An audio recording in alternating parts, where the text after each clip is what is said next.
মহেশতলায় সায়ন ব্যানার্জির বাড়ি বাড়ি প্রচার, জল জমার সমস্যায় ক্ষোভ উগরে দিলেন বাসিন্দারা।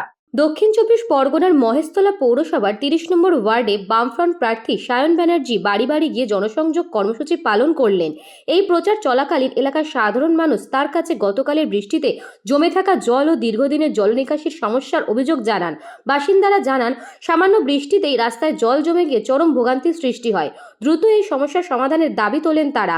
বামফ্রন্ট তথা কমিউনিস্ট পার্টি অফ ইন্ডিয়ার প্রার্থী সায়ন ব্যানার্জি মানুষের অভিযোগ মনোযোগ দিয়ে শোনেন এবং আশ্বস্ত করেন যে নির্বাচিত হলে এই ধরনের মৌলিক সমস্যার সমাধানই হবে তার অগ্রাধিকার। এই জনসংযোগ কর্মসূচিকে কেন্দ্র করে এলাকায় রাজনৈতিক তৎপরতা বাড়ছে এবং সাধারণ মানুষের প্রত্যাশা ক্রমশ স্পষ্ট হচ্ছে।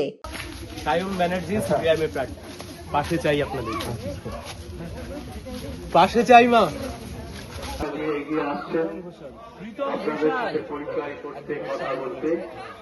পাশে যাই তোমাদের। ইয়ং জেনারেশন সবচাইতে বেশি অসুবিধার মধ্যে পড়েছে। না আছে চাকরি, না আছে বাজারে কাজের সুযোগ, কমছে। পাশে চাই, আমরা সবাই বুঝতে পারছি। নমস্কার, সায়ন ব্যানার্জি প্রসুন্দর সামনে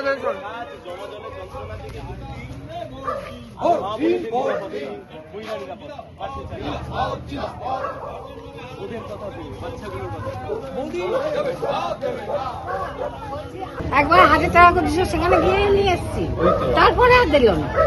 এখন বড় চেক, ওই জন্য তো আমার চেঞ্জের কথা বলছি। বাবা পাল্টে দিন।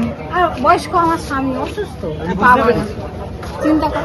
তাই জন্য আমরা বলছি, যদি কাস্তে হাতুড়ি তারায় ভোট দেন, যার যা প্রাপ্য সে তা পাবে। একটাই কথা, হ্যাঁ, পাশে চাই।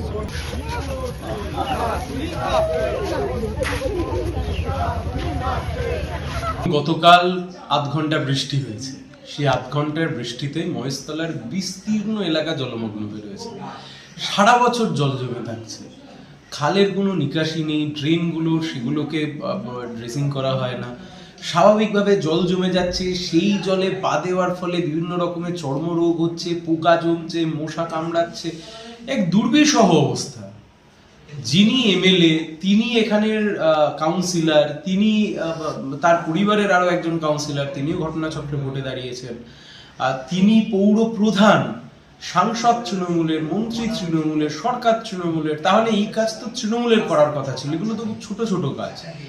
এলাকাকে পরিষ্কার পরিচ্ছন্ন রাখতে হবে, তো সহজ কাজ। রাস্তাঘাটটাকে একটু ভালো করতে হবে, নিকাশি ব্যবস্থাকে একটু ভালো করতে হবে, ড্রেন একটু ঠিকঠাক রাখতে হবে, জমা জলের যন্ত্রণা থেকে মুক্তি দিতে হবে। এই কাজটা তৃণমূল করতে পারলো না, মানুষ সেই অভিযোগ করলেন। আর এই যা দিদি মোদি সেটিং যা চলছে, সবাই ধরতে পারছেন বলে এগিয়ে এসে বলছেন যে না, এবার আমরা আপনাদের উপরে ভরসা করতে চাই, আপনারা থাকুন, আপনারা লড়াইয়ের ময়দানে থাকুন, এবার আমরা লাল ঝান্ডাকেই ভোট দেবো, সিপিআইএম কে ভোট দেবো। কারণ আপনারাই বেকার যুবকের চাকরির কথা বলছেন, মহেশতলার স্থানীয় ইস্যুর কথা বলছেন, মহেশতলার যে হারানো ঐতিহ্য শিল্পতালু তাকে আবার পুনঃস্থাপনের কথা বলছেন, এসএসসি টেট শিক্ষা ব্যবস্থা ভেঙে পড়েছে তাকে ঠিক করার কথা বলছেন, মহেশতলার ভালো কোনো সরকারি হাসপাতাল নেই সেটাকে প্রতিষ্ঠার কথা বলছেন। ফলে সেই জন্য মানুষ আমাদের প্রতি একটা আস্থা দেখাচ্ছেন। খুবই আশাবাদী এই কারণে, দেখুন, কারণ মানুষকে নিরাশা করবার মতো আমরা কখনো কোনো কাজ করিনি। আমরা সাধারণ মানুষকে ভালো রাখতে চেয়েছি, শিক্ষা ব্যবস্থাকে উন্নত করতে চেয়েছি, পশ্চিমবাংলাকে এগিয়ে নিয়ে যেতে চেয়েছি, মহেশতলাকে এগিয়ে নিয়ে যেতে চেয়েছি। কিন্তু দুই ফুলের গন্ধে মাথা ধরে যাচ্ছে, তাই জন্য বাম লাগাতে হবে, লাল ঝান্ডা কাস্তে হাতে। দক্ষিণ চব্বিশ পরগনা থেকে Bablu প্রামাণিকের report, news Banga time. St. Augustine's Day School, Barakpur. Success for every child. Admission open 2026 to 2027. Contact number 9007934555. আপনার সাধ্যের মধ্যে সোনার গহনা কিনতে বা গড়াতে চাইছেন? তাহলে আর দেরি না করে অতি শীঘ্রই চলে আসুন ইছাপুর আনন্দমঠ স্টেশন রোডের উপরে অবস্থিত জেএম জুয়েলার্সে। আরও বিশদে জানতে অবশ্যই রাত 8টা 5 মিনিটে আমাদের Facebook page JM jewellers follow করুন।